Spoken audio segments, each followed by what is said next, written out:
Olá pessoal, vamos lá começar mais uma aula da nossa EBD. A aula que nós vamos passar hoje, a revista é a Supremacia das Escrituras e nós vamos falar hoje sobre a lição de número 4. A lição de número 4 eu já até passei ela na igreja. Nós vamos hoje estudar um pouquinho, tirar algumas dúvidas, né? Vamos ver aqui. Olha só essa lição número 2, ó. Inspiração divina. Foi muita coisa boa que nós já estudamos, né? A lição de número 3, a inerrância da Bíblia. E agora, lição número 4, nós falamos sobre a estrutura, né? A estrutura da Bíblia aqui, ó. Esse aqui é o tema de hoje. Ok? Nesse tema aqui, nós vamos estudar hoje um pouquinho sobre essa questão de como é que a Bíblia está dividida e tal. Então nós vamos trabalhar sobre isso hoje. Olha só. Textuário. O que o textuário hoje está dizendo aí, ó? Disse-lhes, são estas palavras.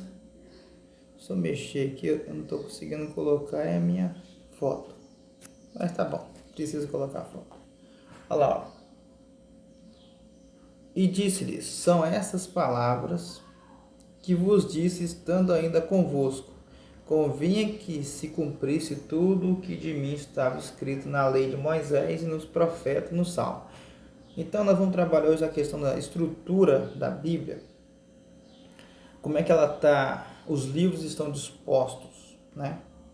Então veja só. Aqui, ó, importante, a gente está lendo em Lucas 24, 44, o próprio Jesus falando, dando um parecer, né? Como é que era dividido a Bíblia na época de Jesus. A Bíblia que Jesus tinha aqui era a Bíblia hebraica, né? Era o Antigo Testamento. Então você vai ver que vai falar sobre que é tripartidária. Lei de Moisés, profetas e salmos, tá vendo? Então, hoje você que lê a Bíblia, você é privilegiado, né, de ter um documento desse nas tuas mãos, que o próprio Cristo também teve na sua época, né? Olha aqui nós temos o Zap tocando aí, ó. Lucas 24, 44, depois vocês leem aí. É logo após o caminho de Emaús ali, os discípulos. Jesus vai aparecer aos demais falando, né, que são essas palavras que vos disse, estando ainda convosco. Então, Jesus passou 3 anos ensinando os discípulos e eles não entendiam ainda, né? Depois que ele ressuscitou, eles ainda tinham dificuldade em entender. Mas tá bom, vamos lá. A introdução. A Bíblia Sagrada foi escrita majoritariamente em hebraico e grego. Eu só vou fazer um resumo, ó. Em um período de aproximadamente 1600 anos, né? Período aproximado, e por 40 homens, cerca, né, de 40 homens, porque em Salmos tem salmos que, né, salmos anônimos, né, que a gente não sabe quantas pessoas escreveram, mas é aproximadamente aí cerca de 40 homens. Isso é estrutura, em Antigo e Novo Testamento, então são as duas partes.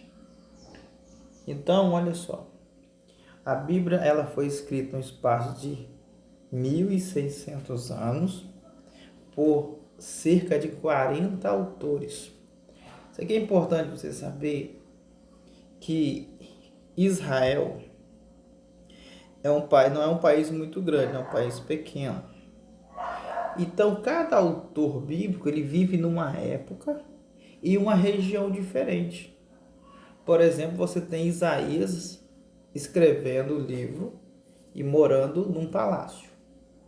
Você tem Miqueias, que é contemporâneo de Isaías, escrevendo seu livro e estando mais no meio da sociedade. Você tem Amós, escrevendo o livro profético e tendo ali como um seu ambiente um campo, né? Um momento, um ambiente mais pastoril. E ele vai, né, até tratar as mulheres como vaca de vazão. Então, cada autor, Deus usou de uma forma dentro do seu ambiente, dentro, né, da sua cultura, da sua forma de falar. Isso aqui já abre um leque para dizer, né, que não importa a sua maneira, né, que você é, a sua forma de falar. Talvez você não é um erudito, mas Deus te usa da mesma forma. Então, cerca de 40 autores, espaço de 1.600 anos. Cada um com a sua peculiaridade, né? Cada um com a sua marca, né? Você tem Pedro, um pescador, você tem Paulo, um camarada influente, um mais, né, polido, né? Mas você tem Lucas como médico, você, né, tem várias pessoas de várias culturas em questão, você está falando de questão de erudição, né? Que todo mundo ali era judeu. Mas aí nós estamos aqui para você observar que nós vamos falar no ponto uma definição de Bíblia, mas só para a gente falar da introdução, que você tem que saber que 40 autores, cerca de 40, a Bíblia foi escrita no Antigo Testamento em hebraico e o Novo Testamento em grego. Grego koiné, é o grego, né, mais popular, não é um grego também erudito, tá? Olha só como a Bíblia está organizada. A definição do termo Bíblia. Definição do termo Bíblia, ela vem do grego, você já, acredito que muitos de vocês já sabem, significa livro, ok? E no latim significa também livro, porém ela dá uma questão de unidade, né? Aqui, ó. Nós temos aí, só para a gente ter uma ideia por quê? Que a Bíblia tem 66 livros. E se a gente pegar na questão da Bíblia, ela não é uma Bíblia, é uma biblioteca, né? Mas todos falam de um tema só, em questão que ela é cristocêntrica. Então, esse ponto, uma definição do termo Bíblia, é só você lembrar que vem do grego biblos, né? Então, se você lembrar disso aí, ó, já está de grande tamanho. Agora, aqui nós temos o cânon da Bíblia. A expressão cânon procede do hebraico kané, com o sentido de vara de medir. Isso aqui é importante. Quer dizer padrão, né? Qual é o padrão para a escritura? Qual é o molde? Nós temos no Antigo Testamento 39 livros e no Novo Testamento 27. E qual é o padrão? Qual é o cânon? Como é que foi formado esse cânon? É que nós vamos trabalhar mais para frente. A você vai perguntar assim, mas como é que chegou só esses 27? Não são mais? E por que só 39? Então, essa pergunta você, né, acredito que deve ter na sua mente, mas sabendo que a Bíblia hebraica até Malaquias, ela está fechada antes de Jesus. O cânon do Antigo Testamento, por exemplo, quando o rei Ptolomeu, né, ele pede uma cópia da Bíblia hebraica, já estava toda, né, ali copiada, né, até Malaquias. Agora o Novo Testamento é que vai, agora a partir de Jesus ali, começar a ser aceito. Então em 397 você tem, né, a primeira carta pascual com o nome de todos os livros em ordem. Ok? Não vou passar tudo, isso aqui é só uma prévia para você saber saber o que? Como é que ela está organizada. Ela foi escrita em grego, em hebraico, Antigo Testamento, grego, Novo Testamento, o grego koiné. Os livros canônicos são 27 no Novo, 39 no Velho. E aqui, ó, nós vamos só puxar aqui a particularidade do Antigo Testamento. Olha só, o ponto 2, ó, Antigo Testamento. Agora nós temos uma divisão. Eu falei para você que no tempo de Jesus era tripartidário. Agora no tempo moderno, o Antigo Testamento ele é dividido em 4 partes: Pentateuco, livros históricos, poético e profético. Você tem que gravar isso aí, ó. Hoje é dividido em Pentateuco, que é a lei de Moisés, né? Históricos, poéticos e proféticos. O Novo Testamento hoje ele é dividido, agora Novo Testamento, ele é dividido em evangelhos, histórico, que é o livro de Atos, epístolas e revelação, que é o livro de Apocalipse. Então essas são as divisões do Antigo e Novo Testamento. Aqui eu já falando aqui que é dividido em 4. Outra particularidade do Antigo Testamento é que ele é feito em hebraico e é também feito em aramaico. Algumas partezinhas, né? Eu até citei para os irmãos lá que eu estava dando aula o versículo de Gênesis 31:47, que é a conversa de Labão e Jacó, né? Um chama o altar do testemunho de Galeed, outro chama de Jegar-Zaduta. Então ali você tem o hebraico e o aramaico, né? Juntos, ok? Isso aqui é importante também, ó, particularidade aqui, ó, pra você ter ideia, ó. No ano 1227 depois de Cristo, o texto foi dividido em capítulos. Então no tempo de Jesus não tinha capítulos, não. Então, em 1227 é que foi colocado os capítulos, entendeu? E depois os versículos ele vem em 1445, né? Vai ser dividido a questão de versículos, né? Isso aqui é importante você saber também, que quando você lê lá que Jesus pegou o livro de Isaías e achou o lugar que estava escrito, o Espírito Senhor está sobre mim, não tinha versículo, nem capítulo, que hoje nós falamos, Isaías 61.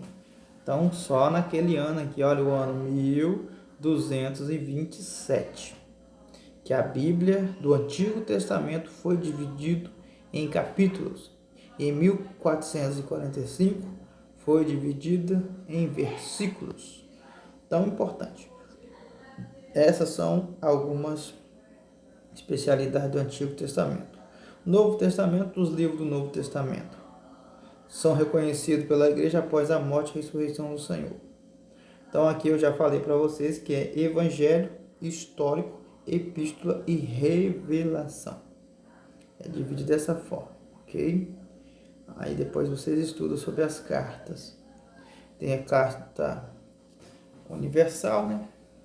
Algumas cartas de Paulo e as cartas católicas. Canonicidade do Novo Testamento. Isso aqui, como é que se reconheceu o Novo Testamento? Isso aqui a igreja não tinha dificuldade, mas eu quero só deixar frisado aqui para vocês que para reconhecer um livro, né, com ali sendo canônico, no mínimo ele tinha que ter sido escrito por alguém bem próximo de Jesus, ou um apóstolo, ou alguém bem próximo dos apóstolos. Essa é a questão, que nenhum livro do Novo Testamento ele foi escrito por pessoas alheias. Aí vocês vão falar, mas e o livro de Hebreus? Hebreus pode ter sido Apolo, pode ter sido Paulo, porque quem escreveu Hebreus, ele conhece muito bem quem são os apóstolos, porque ele cita Timóteo no final da carta. Então, esse é um dos pontos principais. Tinha que ter autoridade apostólica para escrever o livro. Então, a autoria era importante para ter canonicidade. Fora isso, reconhecimento pela igreja. A igreja precisava reconhecer os livros como divinamente inspirados. Então, Pedro vai reconhecer as cartas de Paulo, quando ele fala, né, que as cartas de Paulo são, né, tinha coisa difícil de se entender, porque os indoutos ele estavam torcendo, né? Segundo Pedro 3,16. Isso é importante vocês saberem que a igreja reconheceu. E até o século III não tinha esse problema. Mas aí a partir do século III, quando entra a igreja imperial, é que a igreja vai estar mais sossegada, vai começar a entrar as questões das especulações. Mas até então, você sabendo disso, que toda a igreja ela reconheceu os livros, e em 367, na carta pascual, a 39ª carta pascual de Atanásio de Alexandria, você vai ter ali a primeira lista dos livros canônicos da maneira que nós hoje temos, ok? Então vocês ficam aí com essa síntese, e outro dia nós vamos trazer mais coisas para vocês, ok?